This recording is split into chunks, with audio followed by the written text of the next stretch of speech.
story. There's a famous story by author Alan Cohen. He tells about the Golden Buddha. Many years ago, in a small village in Thailand, there was a temple with a huge golden Buddha. Word came to this village that an army was about to invade. So they covered the golden Buddha with mud and concrete. So it looked like a stone Buddha, and the people who are invading the army would perceive no value to it and won't take it out from there. Sure enough, once the army came in and they invaded the village, they went past the Buddha and they didn't find any reason to do anything because it was all concrete and mud. And for many years, the army occupied the village and with this temple. And then after some time, most of them forgot that there was a golden Buddha only in that village. And then after a long time, one day a young monk was meditating at the base of the Buddha and a little piece of gold chipped off. The monk excitedly took the uh, chip and he went to the other monks and told everyone that this is what I got from there. And all these monks started hammering the statue and realized that it was a golden Buddha. The metaphor is that each of us has a golden nature in them. We are born knowing everything, and by our conditioning and the people who are around us, we usually get a mud casing over ourselves, and we started believing that we are the ones made of mud uh, and concrete. So, and we start believing over and over again about the same thing, that we don't have gold in ourselves. And then something comes along the cracks and casing and knocks off the armor. And in that moment, we realize that we look inside and see the gold. At the moment, all we want to do the rest of our life is to pick away the stone because the gold is so much more fun. Have you sensed the golden Buddha within? What crack or break in your life, that one time felt like the most terrible thing in the world, turned out to reveal some hidden power? Once you see a little gold, are you willing to keep chipping off the mud and concrete casing that surrounds you? The unfortunate thing is that many people live a whole lifetime without uncasing their golden Buddha. Sarvapalli Radhakrishnan, the second president of India, said, "If a man misses his destiny, nature is not in a hurry. She will catch him someday and compel him to fulfill his secret purpose." In other words, the universe doesn't care if you want to skip a lifetime or two before you dig. Look around at all the people who are wrapped in a mud and concrete casing, numb to life, whether by intoxicants or fear of uncertainty. They let the chips, the breaks, the cracks in their armor remain, just like that. Chips, breaks, and cracks.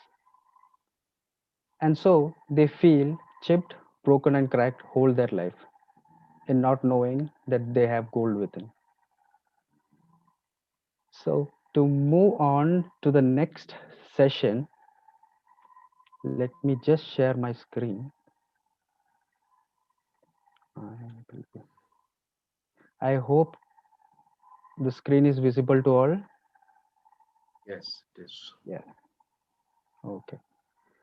So we are eBookery Show. We are a part of Empowerment Talks, and eBookery Show is an online Zoom club for storytelling and book review.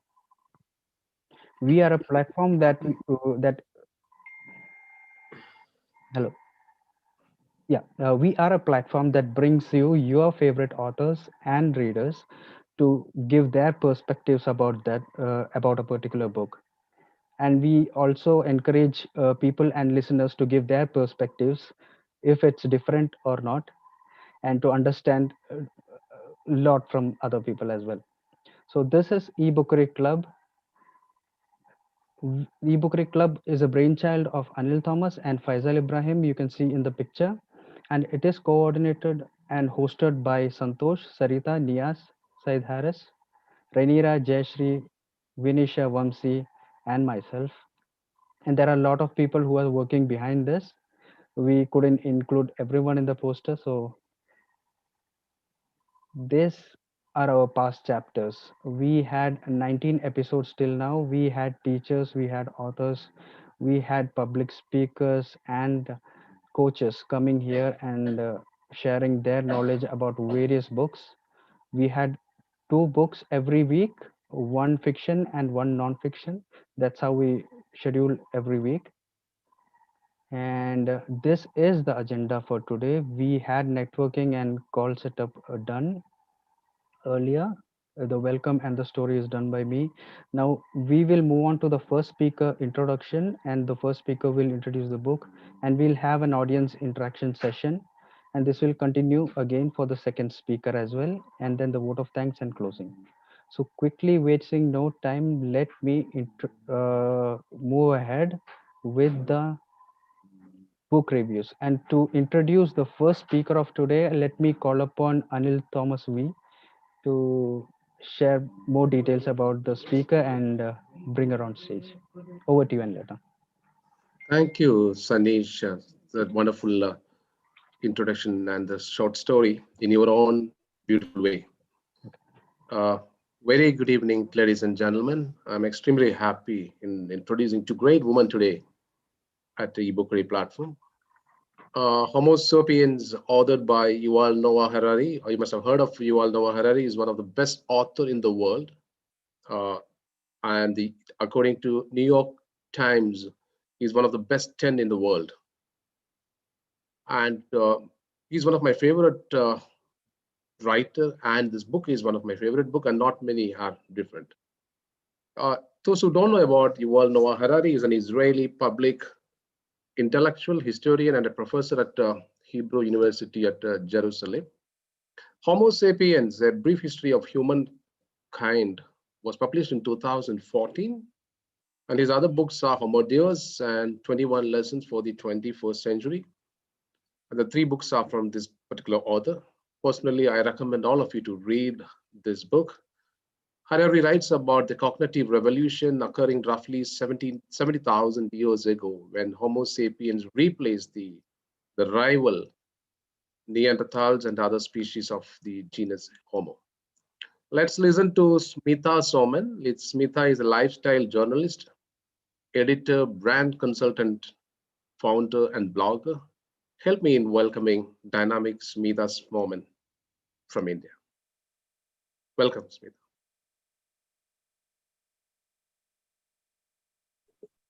Thank you. My pleasure. So, am I audible? Yeah. Yeah. So, you have already given an introduction about the author, so I don't think that would be necessary anymore. So, now the second question is why did I choose this book? All right. So, to put it in words, it would be like all these years I was living in a shell, say a golden shell. So, I had all the amenities there, everything is there, and I just had a small hole, a peephole kind of thing, where I could, through which I could visualize the world. And then this book is actually a hammer, actually in the form of hammer, where I could chip it off, like Sanish was saying. I could chip it off, and I had a much better view of the world. And then after furthermore, I chipped it off. I could see that the world around me was totally different and totally different from what I imagined it to be. So, in a similar way, this book gives me a revelation on much more on humankind, what makes us better than compared to the rest of the species, and what are we and why do we behave in a particular manner when some kind of a situation arises. So that is why I chose this book. All right. So, and even though, excuse me, even though like even though it's a history of humankind, we could relate it to our modern lives as well. That's what I feel. So it is relevant to these to this century or this time, present time as well. And now, second thing is like, see, this is my personal opinion about the book. So the first half was like really interesting, especially like how Anil sir told us about the Neanderthal. There are other species within the Homo, that is a primates group, primates genus. Actually, there is the Homo erectus, then we have the Neanderthals, and what made Homo sapiens stand ahead and almost vanish the rest of the species to null. One was as the author mentions, it's the cognitive revolution. See, human beings are the only creatures who can lie and gossip, or simply saying, can create a concept out of nothing, out of things like, like secularism, politics, money. So these are all just terms rather than there isn't anything tangible. And such concepts, branding, well, that's my job. So all these, creating a story, all these made this is that cognitive part where this the author mentions about this cognitive, in this cognitive what is that, revolution. And second thing, what I thought about this book is that, well, all of you, we might have studied history, I think so, from high school, I guess. So I remember what we used to teach was that first we had this new old Stone Age, then we had the new Stone Age, and then there's a direct jump from this Stone Age to some civilizations like the Indus Valley civilization, Nile civilization, Egyptian civilization, or then the Mesopotamian ones. So there was a gap actually, which wasn't like covered in our syllabus, and this book provides an insight to how actually they transform from these initial stage of Homo sapiens to this agricultural state. So the author says that they were initially foragers. That is, that they used to feed on whatever they were living as a community. And yeah, one more thing I should mention in regard to that is that that the human being species is the only species that can join together as a community, no matter what the number is. So coming back, like, foragers lived a life of as usual, hunting down, seeing things, whatever comes across their ways. It could be roots, shoots, birds, anything that made them survive. And according to the author, this was the most luxurious time of humankind because he was healthy. There were no other health. Then there wasn't greeniness, there wasn't jealousy. All these factors are so in. When you look at the history of humankind, this was the most prosperous era, according to the author. While we learned it all the other way, like the civilization started after agriculture came into this, and we settled down as a society, and that is how we have learned traditionally. But here the author says that agriculture actually made us a slave to a certain group of like nutrients. We have been like farming and harvesting rice, wheat, all these things since that time, and our the nutrition palette reduced and the calories increased, so that made us limited in some ways. Then we had to toil water to the plantation or whatever, to the farms, and our backbone wasn't designed to carry a lot of water, and that then took a stress on our backbone, knees. So this was one of the main points that I found interesting in this book. Then, then you see, as you go through this book, you might have noticed like each paragraph might contain some small subtle messages. I'd like to point out some.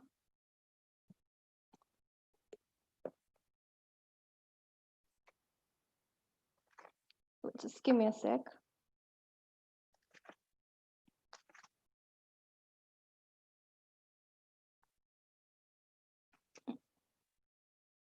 Comforting and register, or I just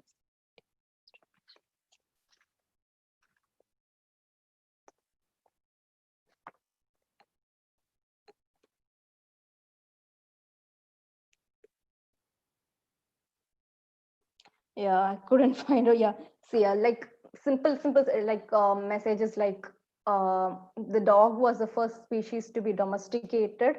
Then there was something interesting, out of this scenario. I should have bookmarked it actually. All right. So then what we have is, let me check it out.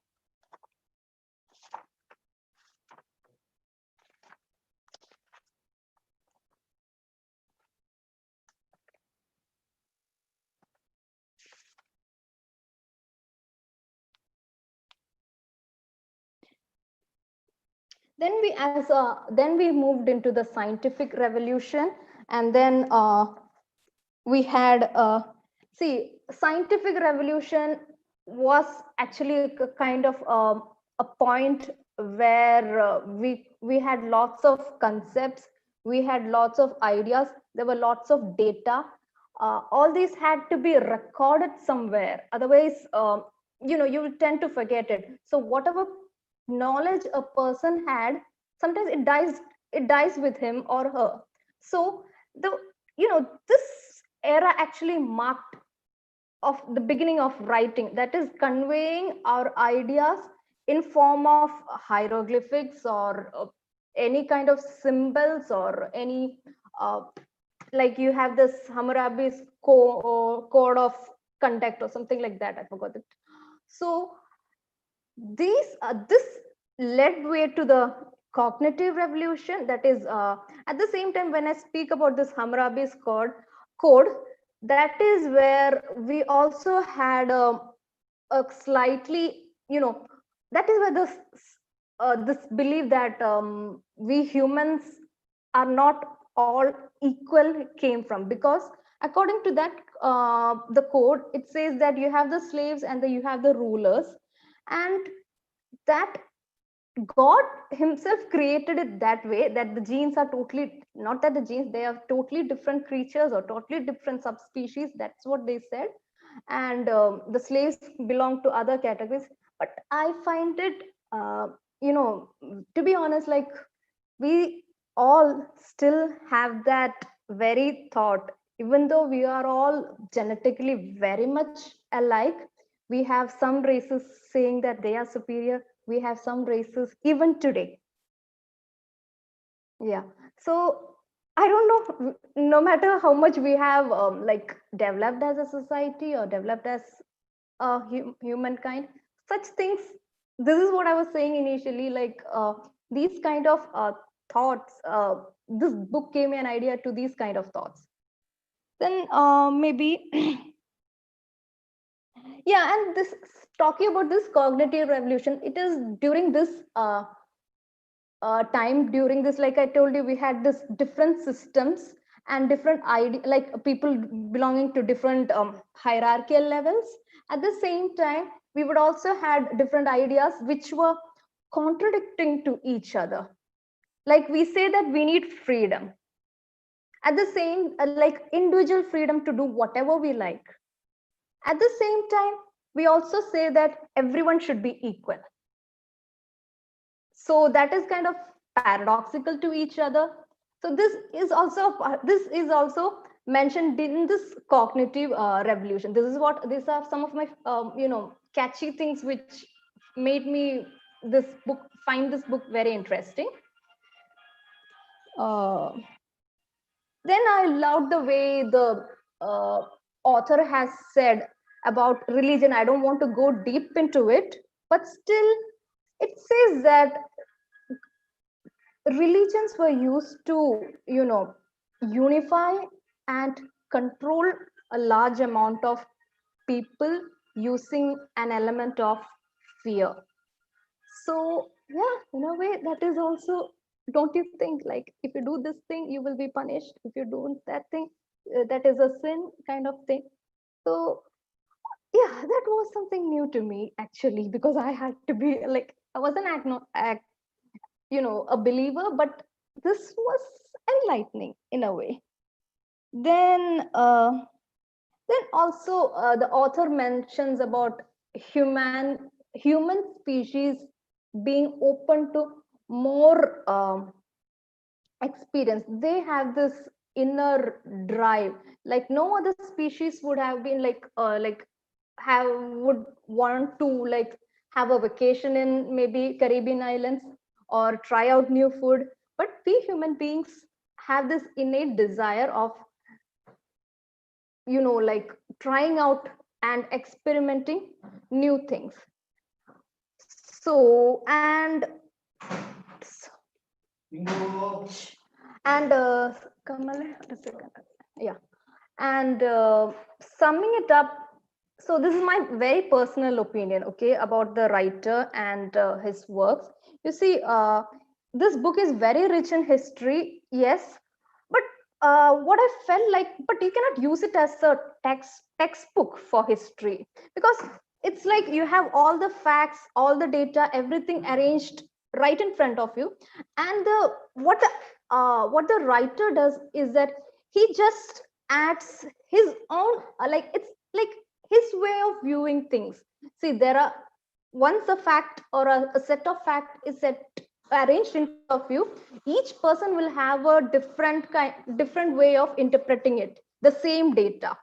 So I found this to be a little bit, towards, it gave me a pessimistic vibe, to be honest, even though it was enlightening, because he's at the end he says that this mankind might be, end forever or something, some new kind of species might come or something like that.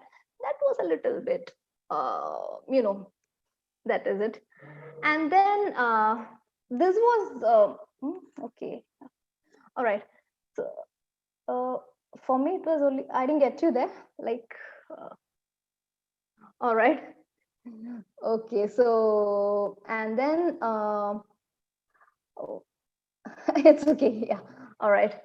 So then there is a topic which I would want everyone to discuss, because this is an open subject which is mentioned in the book. So for these, everyone can interact on the subject, even those who haven't read this book. That is during the time of foragers. We have these. We have the usually we currently we are following the monogamy style of marriage. We had the polygamy, polyandry, and during the time of foragers, it was communal. Everyone could do anything with anyone. But at the same time, there was an element of jealousy there. So if it's a natural process, then this element of jealousiness shouldn't be there. So the writer doesn't give us a clear idea of whether man is polygamous or monogamous by nature. I would love to hear your insights about that.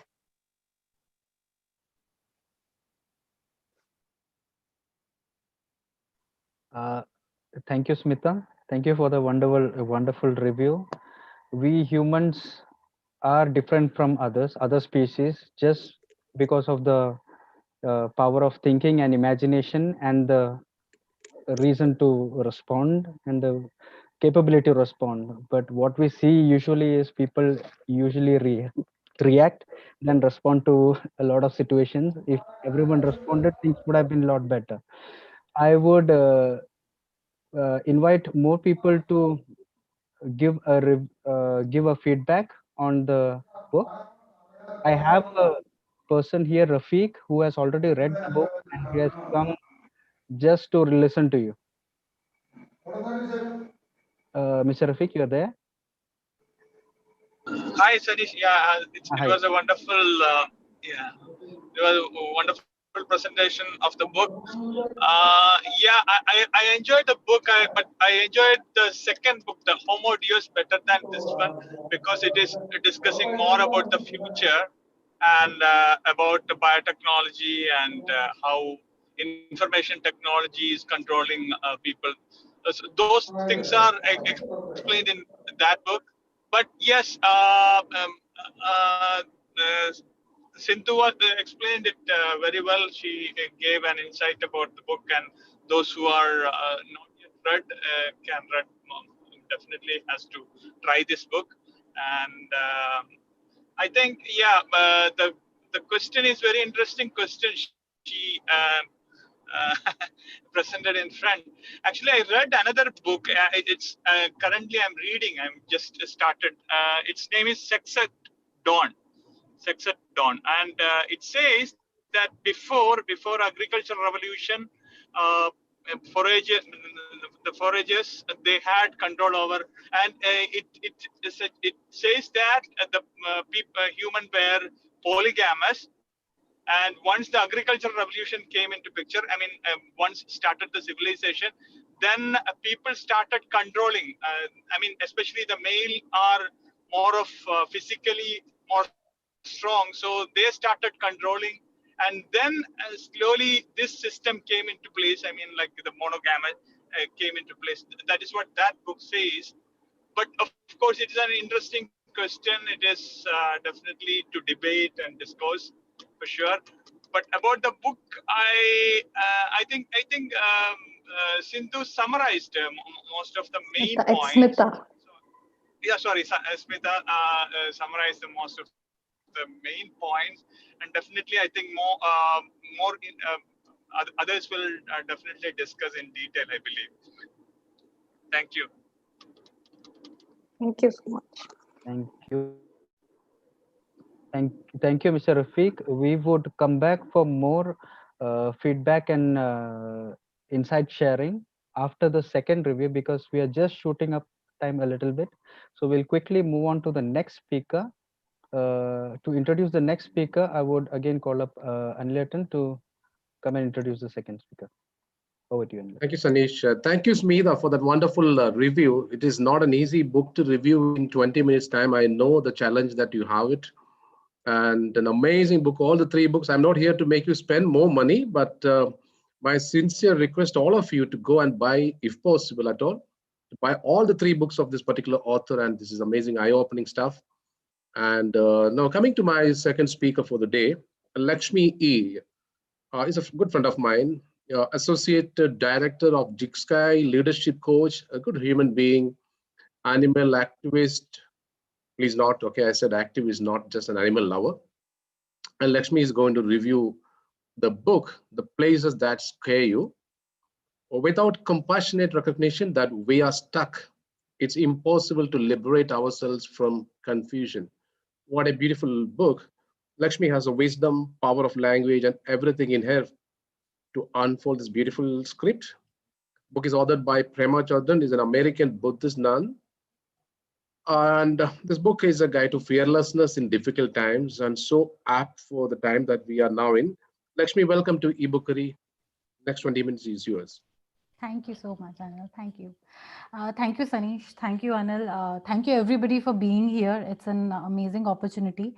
So you have already given the brief about the book, so I will not really go too much of detail about, the author per se. So, but Pema, as Anil said, is a Buddhist monk, and she has authored a lot of books.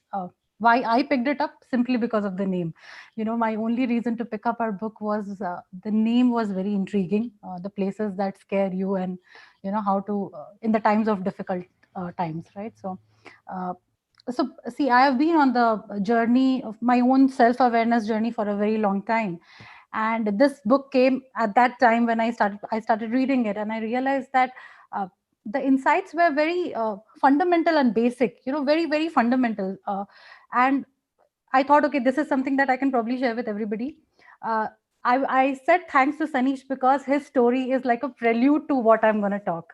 It's exactly the prelude because she is a Buddhist monk. So this book will talk a lot about, a bit at least about some of the ideologies that Buddhists, talk about.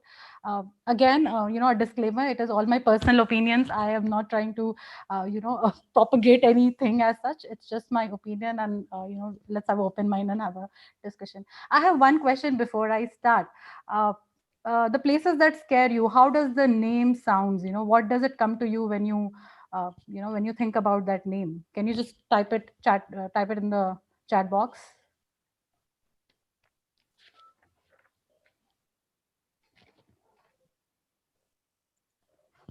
Okay.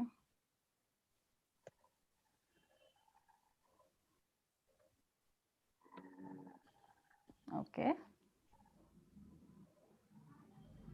Hmm. Yeah.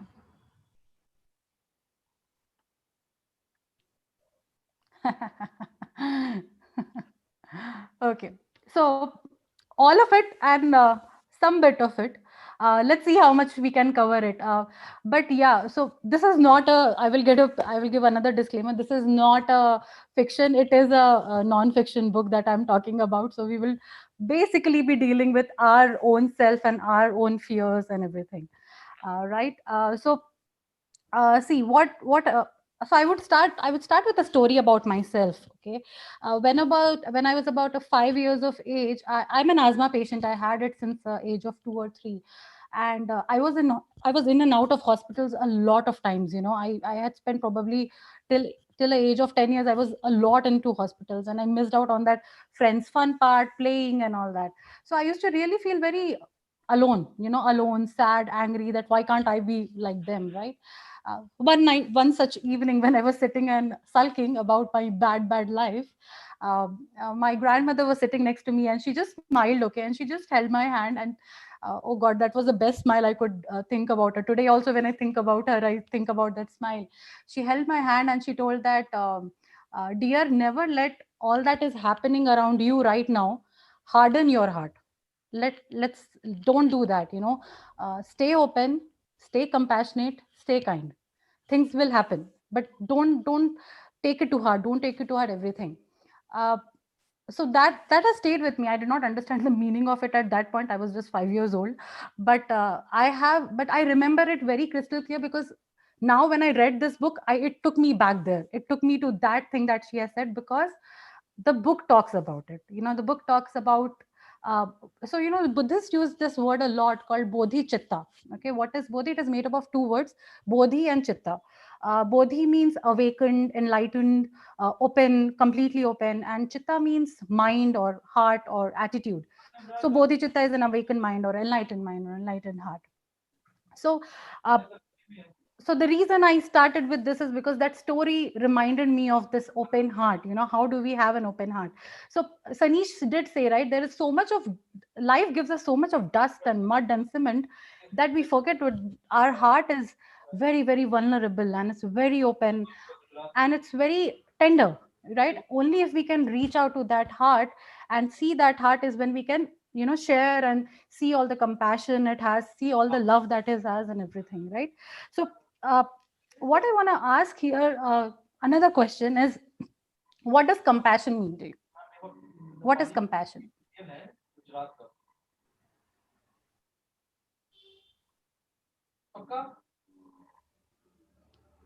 Can you just type that out? Okay. Yeah.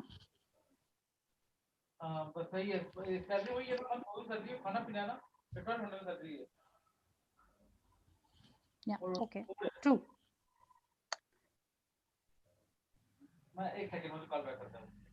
True. True. True. So yeah, it is empathy. And if empathy basically means to feel someone else's pain, right? To step into someone else's shoes and to see the pain or the feelings from their aspect, right? So that's what compassion is. Compassion is our ability to feel the pain that we share with others.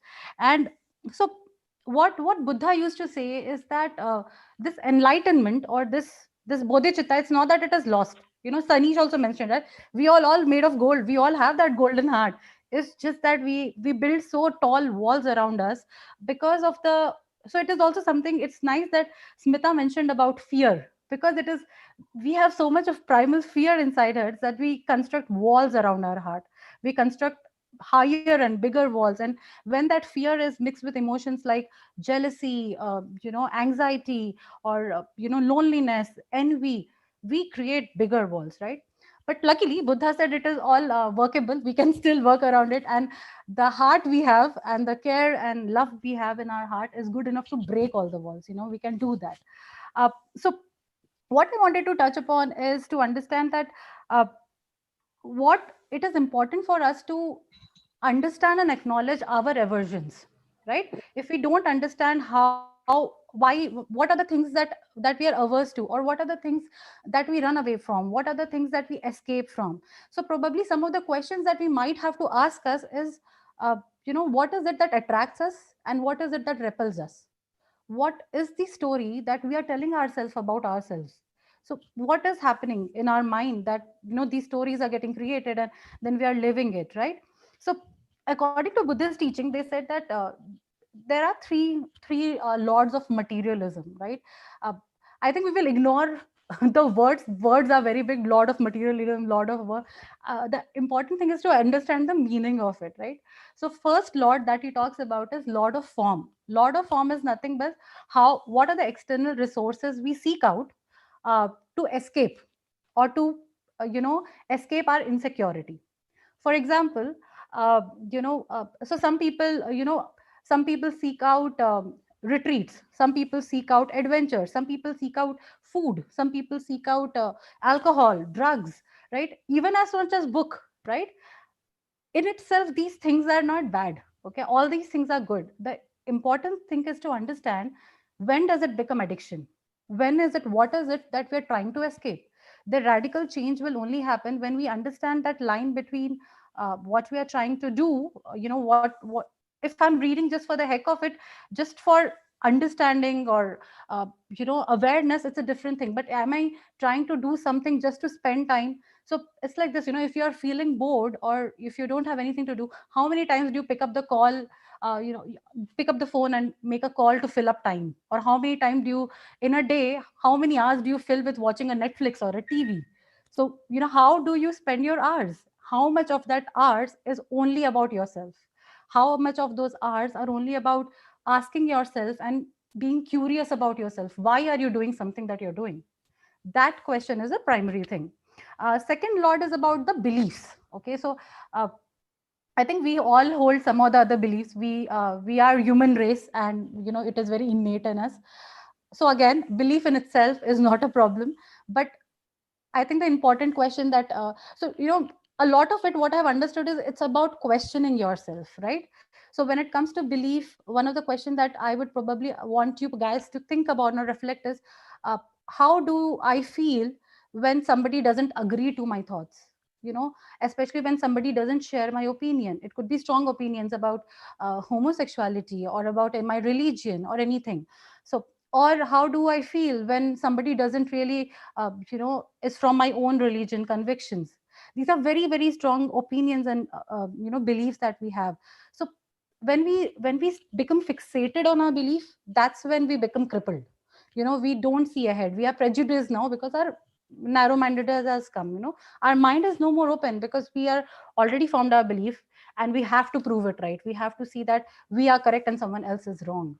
So that's where the lord of belief or lord of speech comes into the perspective.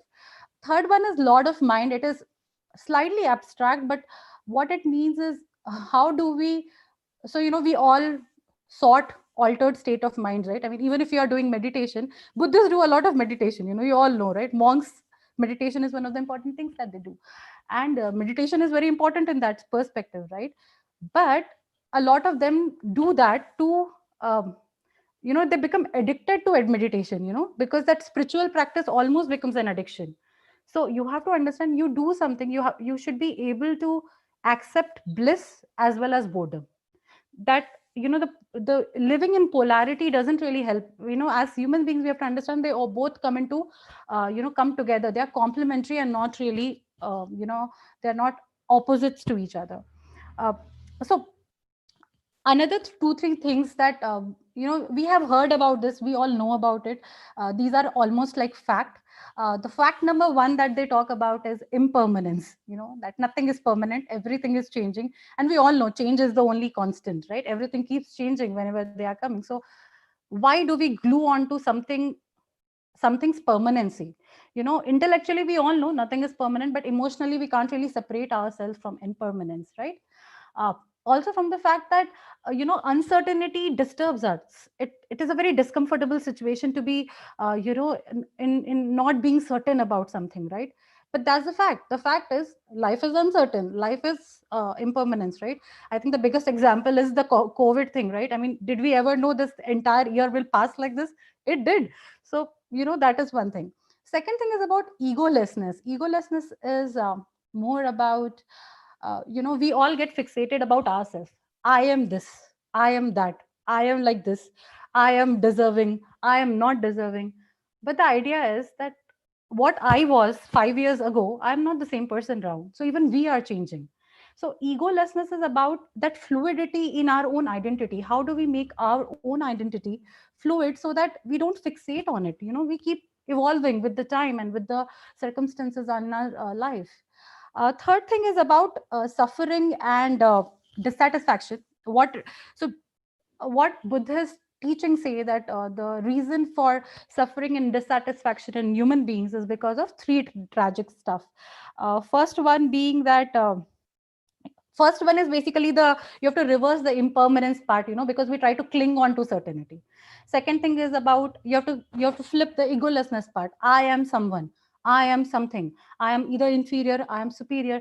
So why can't we detach ourselves and look at ourselves objectively, right? And the third one is about that we look for happiness in the wrong places.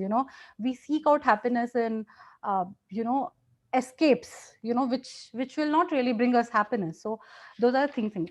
Now, see, how do we tackle this, right? I mean, all these are the problems. We have so many questions that, okay, we have done this, how we will tackle this. What they say is there are simply 4 ways. If you start practicing those, even in bits and pieces, it will be helpful, right? First thing they talk about is loving kindness.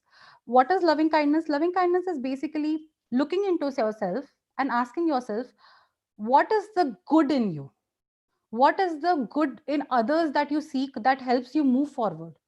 Rather than just you explore what is the kind part, what are the kindnesses that when you reflect, what are the kind things that has influenced your life, or what are the kind things you have done to influence someone else's life. And then you start small, you become kinder to yourself. First thing is you have to show that loving kindness to yourself. Look at your thoughts, look at your feelings, question them, become curious about yourself, but in a non-judgmental way, without telling good, bad, ugly. No adjectives, just look at them very objectively.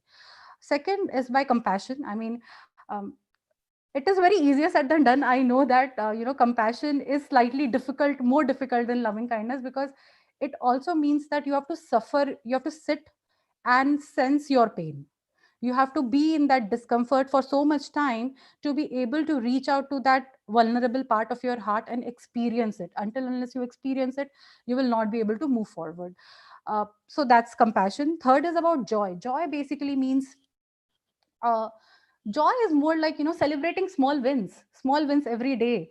It could be as good as a good beautiful morning, or a good sleep, or a good exercise, or a good shower, a smile on a kid's face, anything, but small things. Joy in every one those moments, joy in small things, right? And also rejoicing yourself.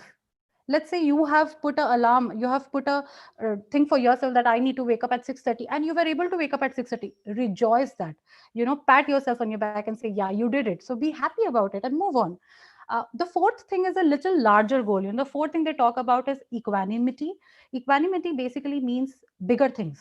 All the three things you're doing, compassion, loving kindness, joy, you start with yourself, and then you increase to family, you do it for friends, you do it for friends, people you don't like, and then you do it for the world. So basically opening your heart for the world, opening your heart for one and everyone.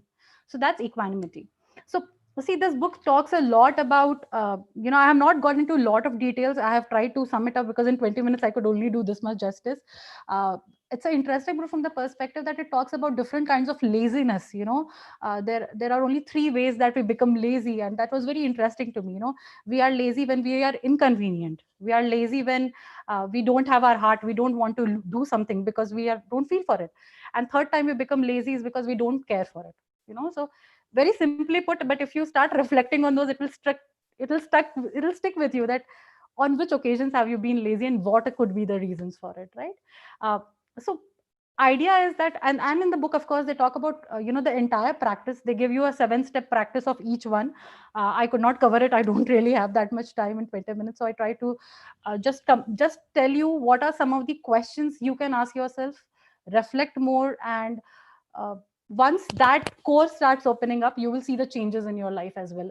I have experienced it, and that's why I brought it to you guys, so that it will be at least some reflection to you guys. Yeah. So yeah, I would like to end with one quote, if I may. Can I do I have time, Anil? Just one aspiration that is written in the book. You have 2 more. Excellent. So one of the aspiration that is written is, may we continue to open our hearts and minds in order to work ceaselessly for the benefit of all beings. So I wanted to end with that, that may we continue to open our hearts. Pandemic has taught us nothing but to open our hearts to everybody and all around the world. So yeah, thank you so much. Very good, amazing review, Lakshmi. The first book was about how the human beings evolved to a civilized Yeah. state, and the second book is about awakening the people who are in the civilized state. Yeah. Uh, I could see all the three connections. I could see your story, I could see Smita's story, and then I could see my story, and I could see and the I have found all of them listening very carefully and attentively to the stories and your personal story as well, and your journey as well. And I would like to call up people to come and give their reviews about the books. Who would want to go first? I want everyone wants to speak. Who would want to go first? I can go first, Anish. Yeah, Ankit, please. Hi, Lakshmi. Very, very well put. The way you narrated the entire story or the book in such a short time was really good. It's more about the principles of life, I would say, rather than any particular belief system. It takes you from where you're starting your life from and where you want to probably end it, and through the journey, how can you connect with everything around. uh, it's more of a journey within. So I don't know, the title is really intriguing and the message it gives is also very different. So thank you for picking it up and conveying it in such a good fashion. Thank you so much. It really connects people across genres, across age groups, and I believe if people can just pick up few principles of them, the three laws that you mentioned, if one of them can be picked up and taken forward, life will really change. Thank you. And what do you think about the Homo sapiens, Ankit? I would want to hear your perspective as well. uh well, Smita, as told, she said that you can't do really justice to the book in such a short span of time, because that person is trying to cover probably 70,000 years of history into one book. So yeah, it doesn't really fit into this short span. uh, but again, so on another perspective, it's like no, history is there for you to learn and grow. That's what he's trying to show you, that the people who have not grown or who have not lived with time have been phased out. So somewhere you have to be connected, grow, be connected with the outer world, and then Lakshmi tells you to hello, come back to the inner world. I got to So know. yes, two perspectives in one show. Anil really has this magic of putting two people who are at two different perspectives on the same show. So thank you, team, and thank you to both the speakers for bringing this perspective out. Thank you. Okay. Thank you, Ankit. I would like to call up Soma sir.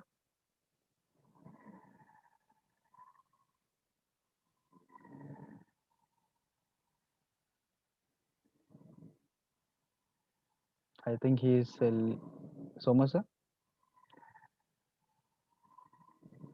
He's Sorry, I was still muted. You have to unmute me. Now help me unmute. oh, Thank you very much, Sanish. It was wonderful that you are spotting me and calling.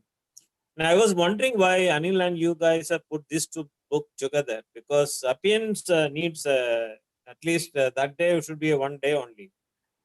On that day, there cannot be another book. And Ankit put that thing into perspective.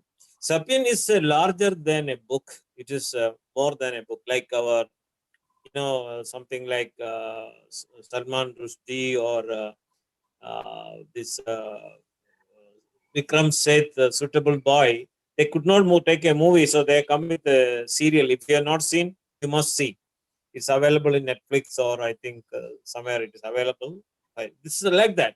See, for example, anybody can think about 13.5 billion years ago. Matter, energy, time, space came into being in what is known as the Big Bang. Book starts like that. Then it talks about 300 years back what happened, appearance. Then it comes to 3.8 billion years ago, the planet Earth. And 70,000 years only, the small, whatever he called, the species called Homo sapiens comes. It begins with that detailing, and it goes on to some exploratory areas and tips and mountains and cliffs, and so detailed.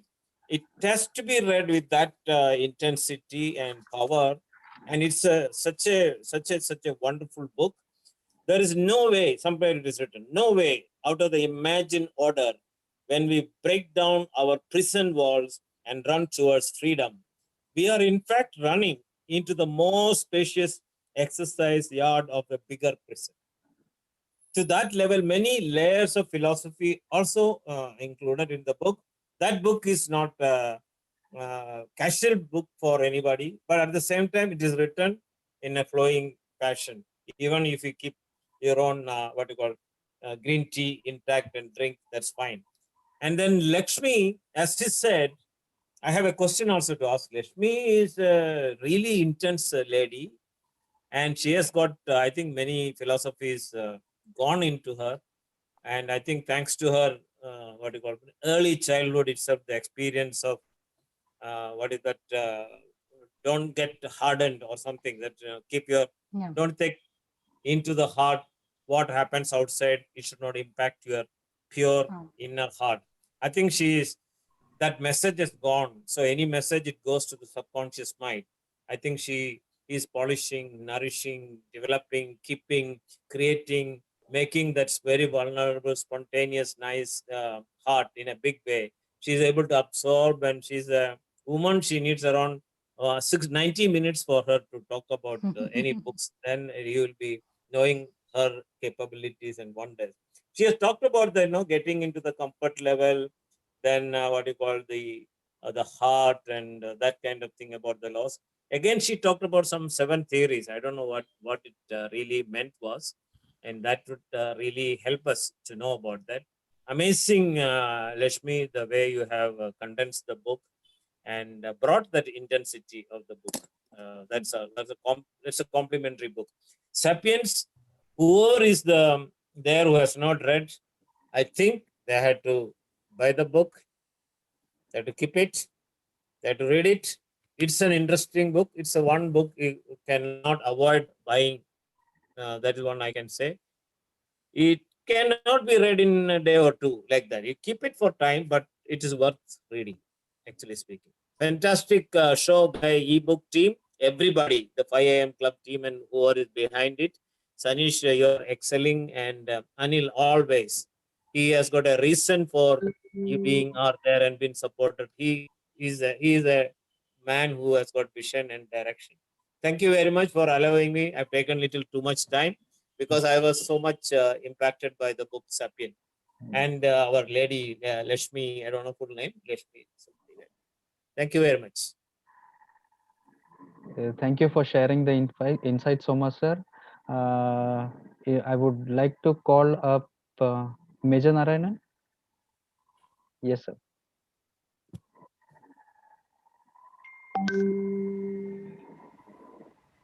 Good evening, Sanish. Good evening, Thanks Major. for How are you? Bookery Club. I'm especially fond of the idiom that Sanish keeps sending in our group.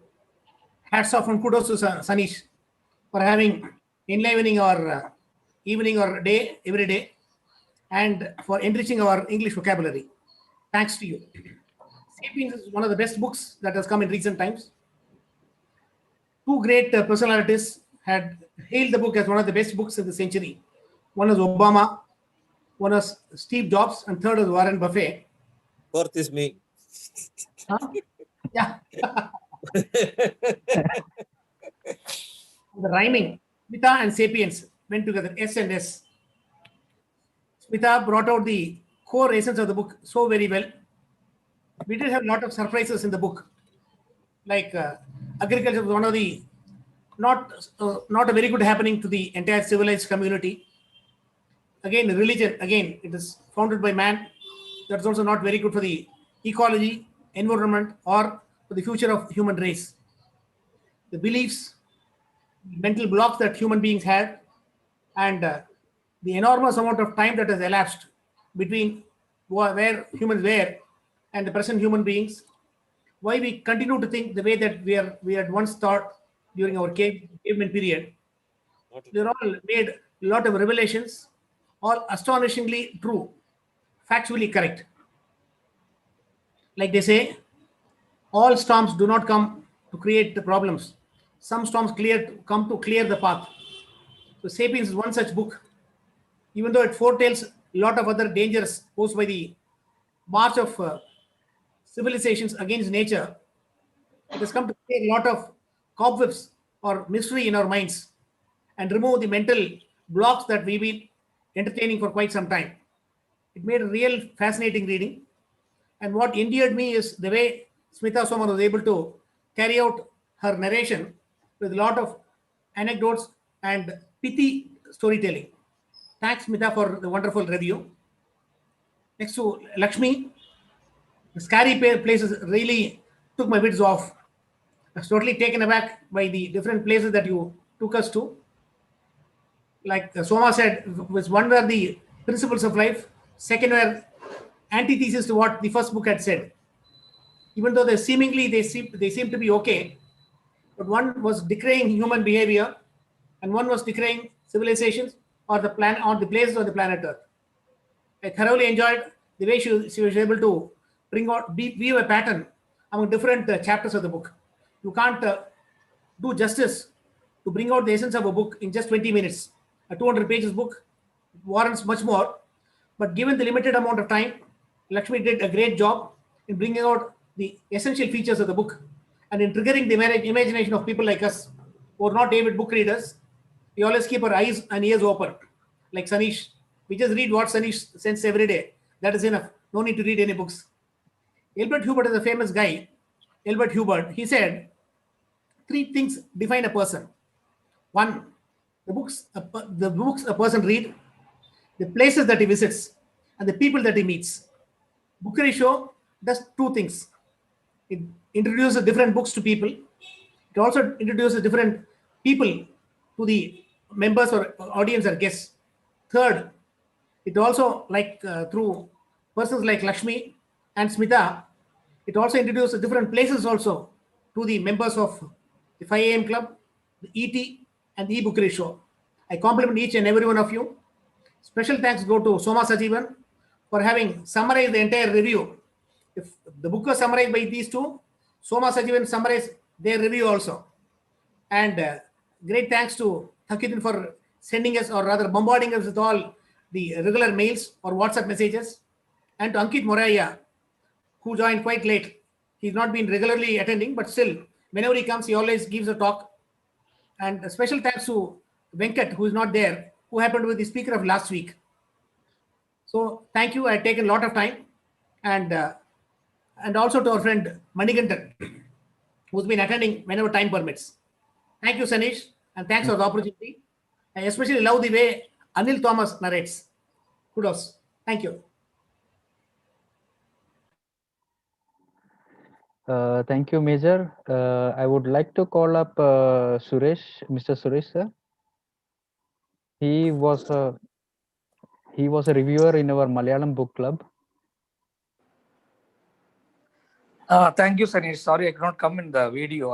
I'm traveling. Um, okay. First, thank you so much for inviting me to be my view. And first, I just appreciate and humbly appreciate this e-bookery, working strategy, working plan, and it's really encouraging in a normal, office-going people to read, important must books, I would say. And the books what you select are really great. And sometimes, we used to think, okay, we finished reading.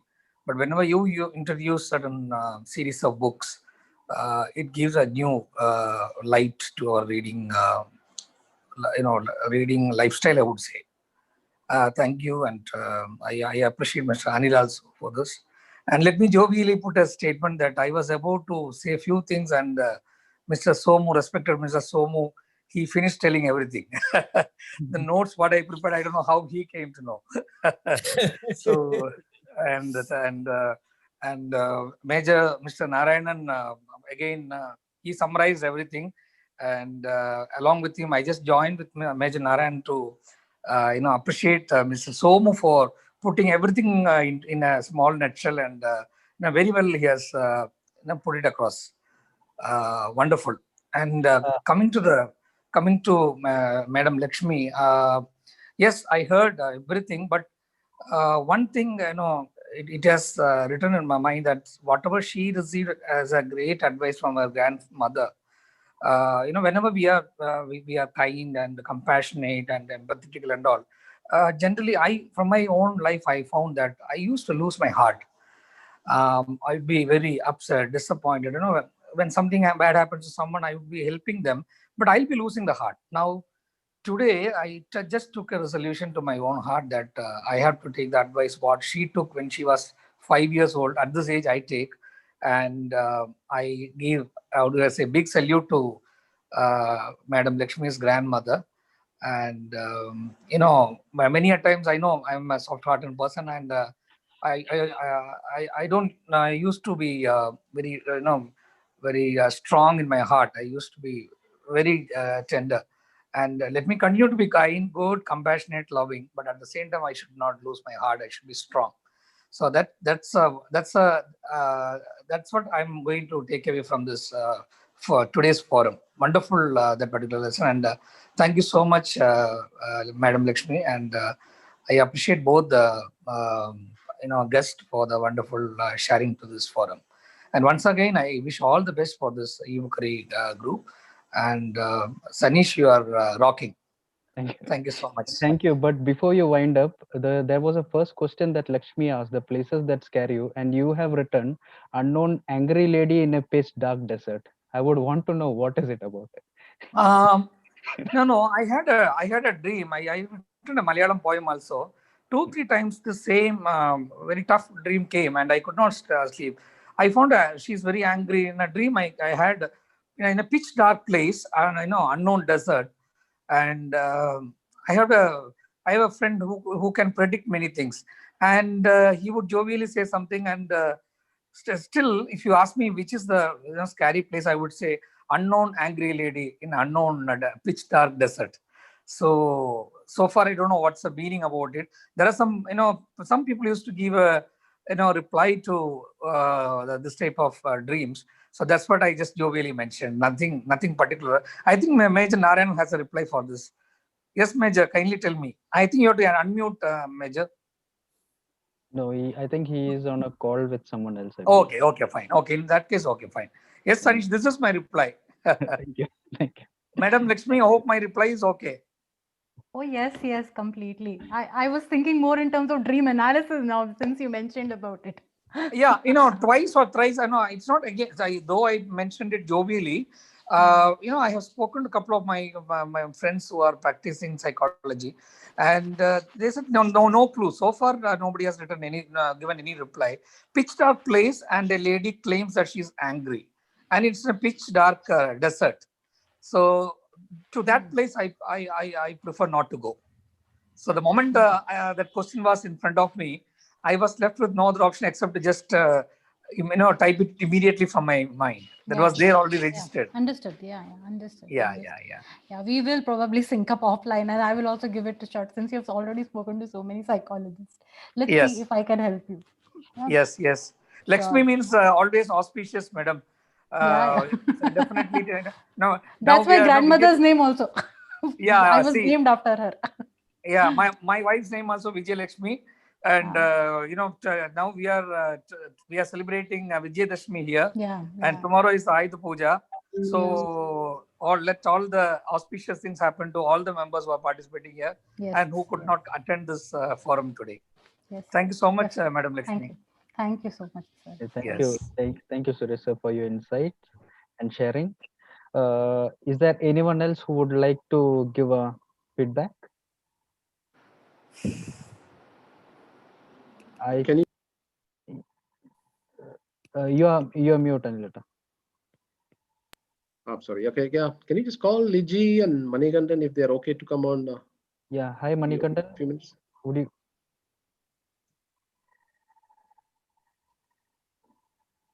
Hello, Liji. Like to say?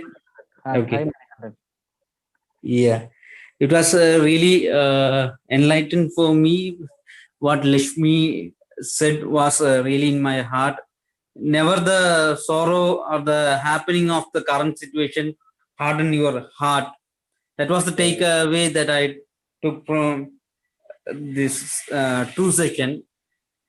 I used to have several situations like that, and I was a little late on joining. That's why I couldn't comment on first book.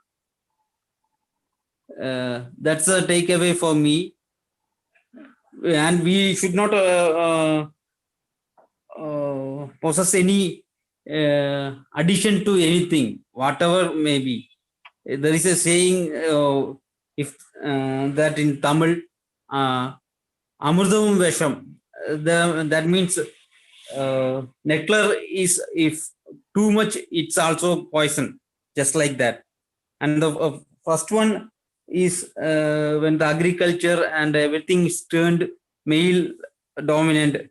It's a kind of question mark for me also. So I am so little kind of knowledge in that topic.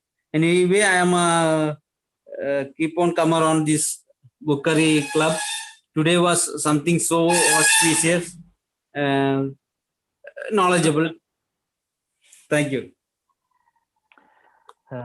Thank you, Manikandan. Sakuddin, thank you for staying till the end. Maybe if you got something to share with. Yes. Lakshmi can talk a bit about that 7 points that she want to expand. Because lack of time, she did not do something. 7 theory or 7 steps. That will be helpful. Yeah. You have to give me 1 second. I will let you know. Yes. So there is a process called as Tonglen. Okay, Tonglen. Okay, so Tonglen is a process form of meditation. But what you need to do is when you breathe in, you breathe in the suffering and pain of others. Start with yourself, then increase the pain. Okay, of other. Let's say when you're breathing in, you say, "Let me be free of pain." Let me be free of suffering. And when you exhale, you have to say in your mind that may she be happy, may she be joyous. Okay, so you start with yourself. One of the strongest thing that Tonglen mentions is that I have practiced it and it's very difficult. So it says that you have to increase your circle. First step is to start with you, then you increase step by step, increase it to family, increase it to friends, and then the fourth step is increase to people that you do not like, that you probably hate. So doing that for them, saying that affirmation for them, may so and so be free of pain, may so and so be free of suffering, and may so and so be full of joy. So it's a process. I will probably send you the link. Anil, can I share the link with you and you can probably share in the group, or Sanish, any one of us? Yeah, that would be great. Sanish will do. What is the Tonglen spelling? Tonglen. Tonglen. Tonglen.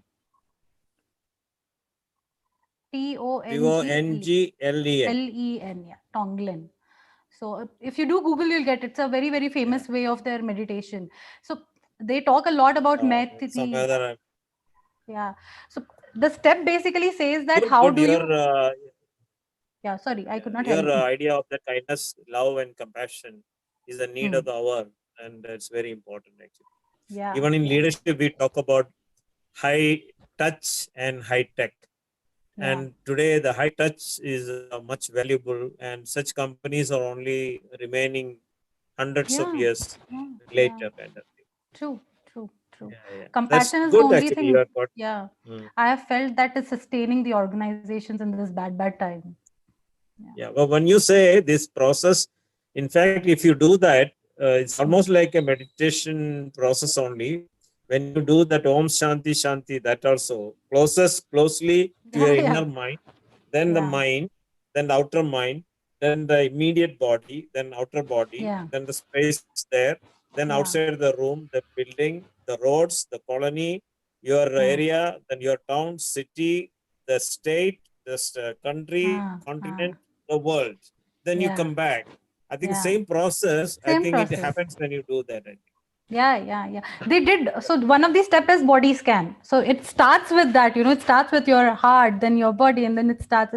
So that is, so meditation way it is same, Mr. Soma. It's not different, sir. So it is, but yeah, that's a good thing. It also, what I have felt personally is if you're really angry with somebody and you really are frustrated, okay, and you do this, you will see the change in energy. You just do if suppose I'm angry with somebody and I start doing this, breathing in, breathing out, and saying that to the other person, you will see the anger subside, you will see that hatred subside. That's true. It works like miracle, so the reason I also brought it up because I like it will be helpful to everybody. We are all energy, that's it. Yeah. Correct. Celestian Prophecy. If you are not read. Oh, Celestian Prophecy. I have not read Celestial Prophecy. I'll read. Fantastic book. One chapter is entirely for energy. Sure, I'll read, sir. Thank you so much. Thank you for the sharing of knowledge. I would like to take your review on 5 a.m. I mean on the eBookery Club, Lakshmi and Smita. I would want you to share how did you feel coming in, doing a review, sharing the insights with the audience. How did it all feel? Okay, can I go first, Smita? Is that okay with you? Okay. So this is of course my first session. I did join last session, but then there was a electricity break and then everything went off, so I could not really give a feedback at all.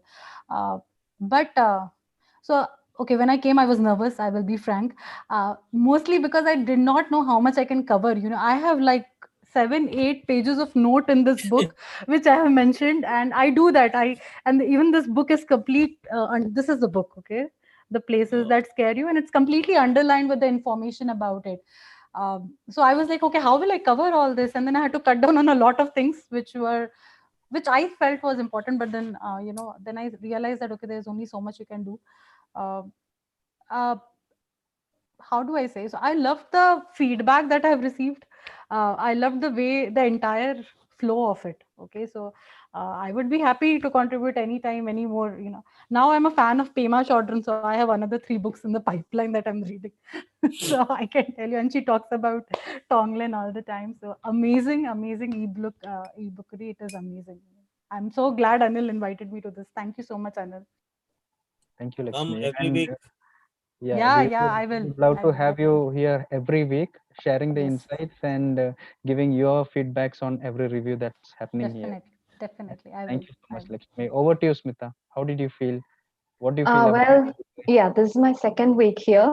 And you see, this is a time when people are more stuck onto their mobiles and reading is actually vanishing. And so having a club like this makes it a meaning. And second thing is like we get to interact and get the different interpretations of the book, whether it is like you see it different, I see it different, and that gives you more that is what I would love to have more kind of discussive. I know it's limited in Zoom, but still you could have an open discussion so that it would be all the more not entertaining, enlightening, that's the word. Yeah, that's it.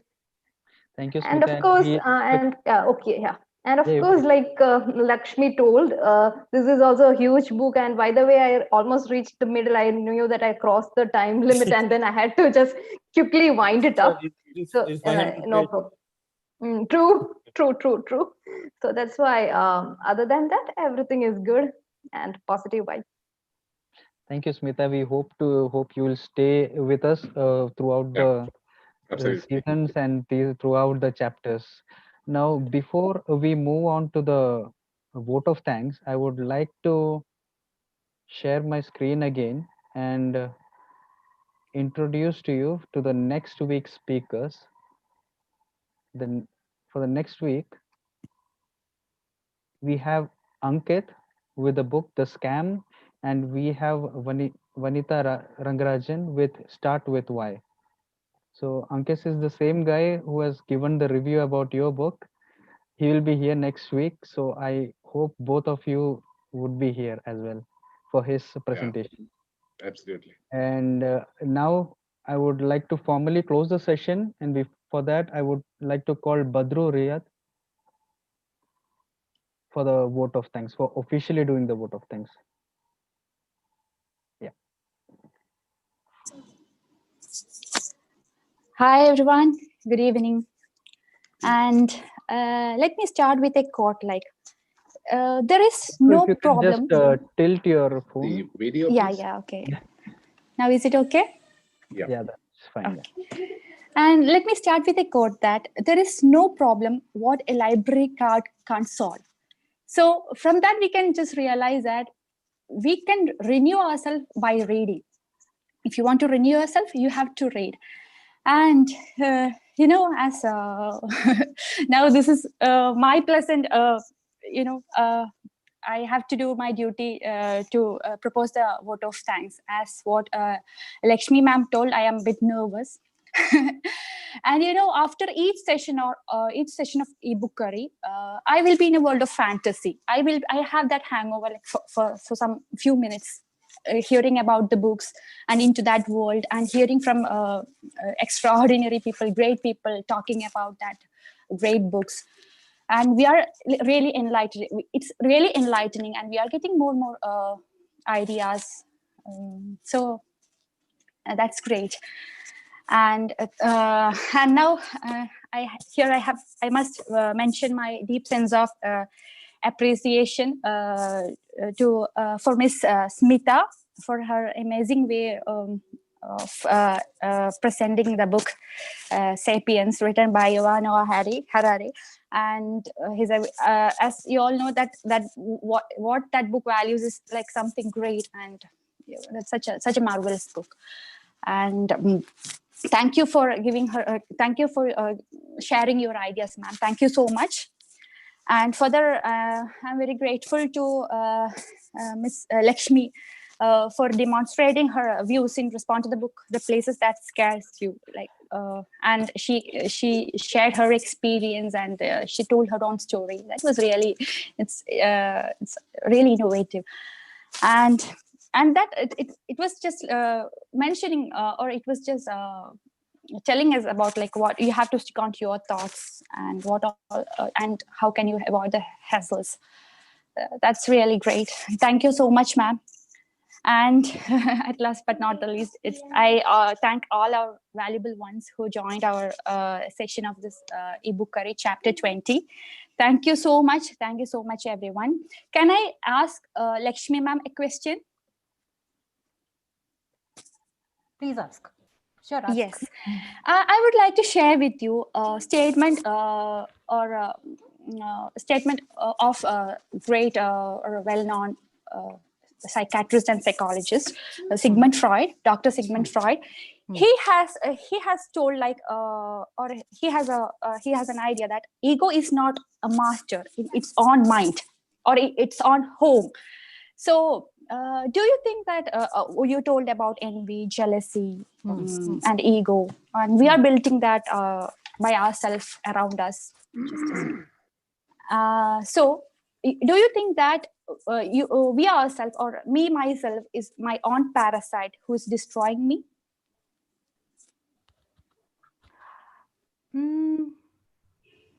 So I So what I think is we become the slaves of our mind, you know. So that is my belief, of course. I only believe in that we become slaves of our mind. I am not saying that we have to become masters of the mind. I am in that space where I say there is no slaves or masters. Mind and me are one. Okay. I so it's about owning oneself. You know, you have some uh, see, it is like this, you know, there are days when you'll feel very strong and happy, but then there will be days when you'll feel very weak and inadequate and I'm not good enough and all. But it is all you, right? All of that is us. And owning ourselves with everything that we have, you know, that is the compassion, that is the level of compassion that I was telling, that is self compassion. That when I am able to accept myself with all my inadequacies, with all my good, bad, ugly, everything, you know, whatever I am, and then can I probably start loving others. If I'm not compassionate to myself and I'm trying to be compassionate to others, it's a facade that I'm wearing and I'm trying to be somebody that I'm not. So that's what I believe, and that's what I live by also, that all these practices I said to you, I'll first do on myself. I am more loving kindness towards myself, compassion towards myself, joy towards myself. Then I will, you know, grow by the thing. So it is, yeah, no labeling is what I go through. Did I answer your question? Thank you. Yes, exactly. Of course, you did. Thank you. Anish, I think Major got more things to add, I think. Yeah, please, Major.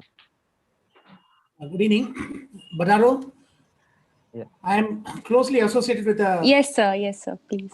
I am closely associated with a person called Dr. Villianur V.S. Ramachandran. You just Google his name, V.S. Ramachandran. He's hailed as the Marco Polo of neuroscience by no less a person than Richard Dawkins.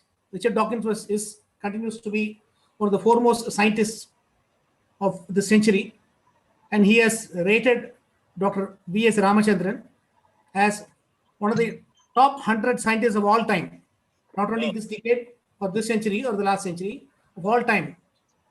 He's rated him as the Marco Polo. So he has done extraordinary research. He's the one, I'm just coming to your question, not more than 2 minutes I'll take. He's the one who found out what is called the mirror neurons. Supposing a person's hand is amputated, right hand is amputated, only the hand is amputated, but the brain thinks that there's a right hand. Brain continues to send a lot of signals to the right hand. It's already amputated. Brain doesn't know. So a person always finds a lot of pain, trauma, excruciating pain, even if the hand is cut. The hand is cut and dead and gone, but still the brain doesn't associate. So he was the one who, with using very simplistic mirroring technique, he just put it in front of the patients, started telling them some words about it, and he made the brain believe. And then immediately, he has written a book called Telltale Signs. The pain is gone. So for this exact discovery, he's been given a lot. He's been featured in US. Okay. Coming back to your question, V.S. Ramachandran, after doing extraordinary research, has debunked each and every theory of the person whom you said. Whom did he say? The person who's read the mind. Sigmund Freud. Sigmund Freud. He said all the theories of Sigmund Freud, they do not have any substance, because at that time he did conduct some research and he did speak to some people and he formulated his own thoughts, postulates, and concepts. Each and every one of them have fallen flat. He has written 2 books. Phantom Limbs is the name of one of the books. I said when mirror neurons, it is called Phantom Limbs. Okay, people who have, I can see Lakshmi nodding. I've read the book. Yeah, vigorously she is nodding. She has debunked each and every theory of Sigmund Freud. When nobody was there, when there are no books around at that time about mind or how a human's mind functions, Sigmund Freud had come there and wrote a book. Subsequently, most of his theories have been debunked and fallen flat by research, proper research, scientific research by professionals. So I suggest you can just Google V.S. Ramachandran and his studies also. It will be a great sort of revelation to you. The way Lakshmi and Soma, that is Smita Soman, brought out the nuances of all these books. It will be a revelation of sorts. Thanks for the 3-minute opportunity, Sanish and Yes, sir. Anil's office. Thank you so much. Through Rich. That was her Thank question. you. Thank you for the sharing. She was asking We about have ego. we have for the first time overshot our time, but it was worth the time that we spent discussing. And She was brilliant. talking about ego. Ego? How Yes, do yes, you he was talking about ego. Yeah.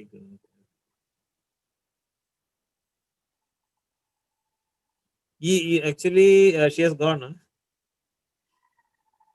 You speaking to me? No, sir, I'm here. No, sir, Actually, ego means Edging God out. yeah. That's so many things are there. One another one is that I go one day. Sure, anybody who comes here will go, and you go. In between, why this ego? You go, I go. In between, why this ego? And ego in itself is everyone goes one day. Everyone goes one day. So why we should have that? Philosophical also. Everyone goes one day. Ego. Very clearly. So put certain things like that. Shake it up just like our lady was talking. Go to the universe, clear off, then take it inside all positivity. I think it will go. It's not a facade or it's not a faking. Initially maybe fake, but it will work regularly if you do. In 5 a.m. club, we can do things regularly. It works.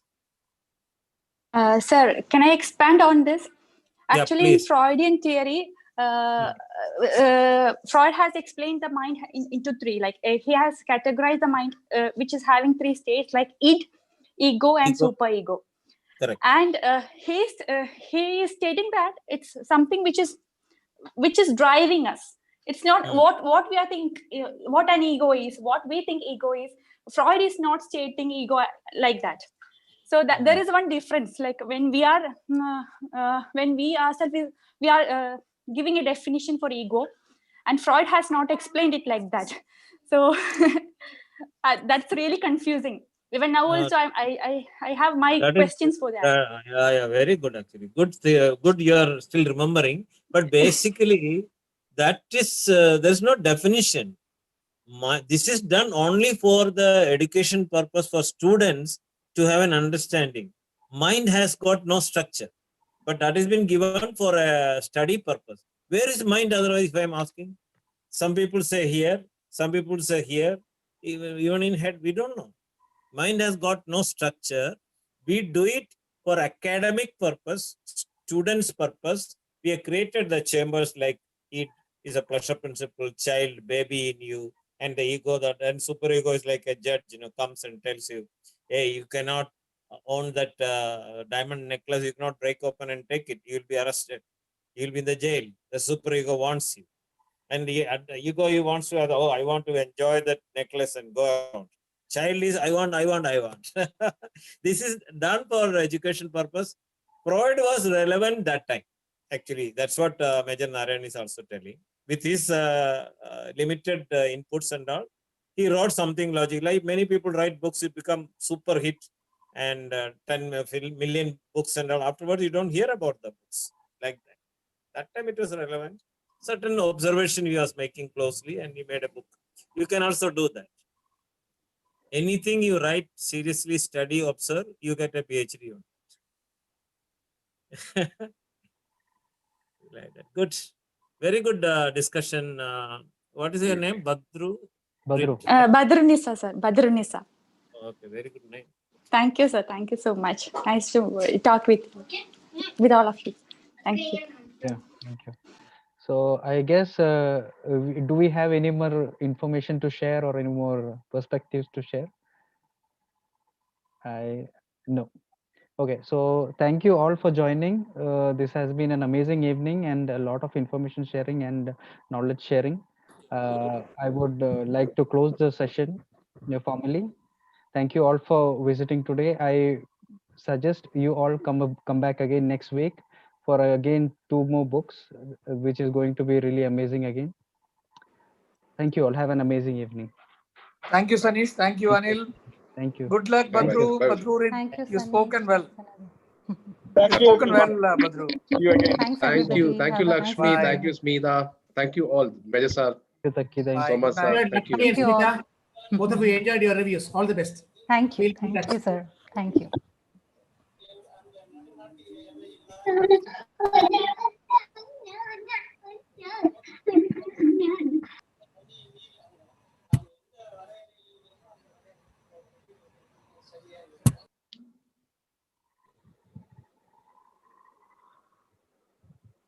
Taki was there till the end. Okay, thank you, Taki.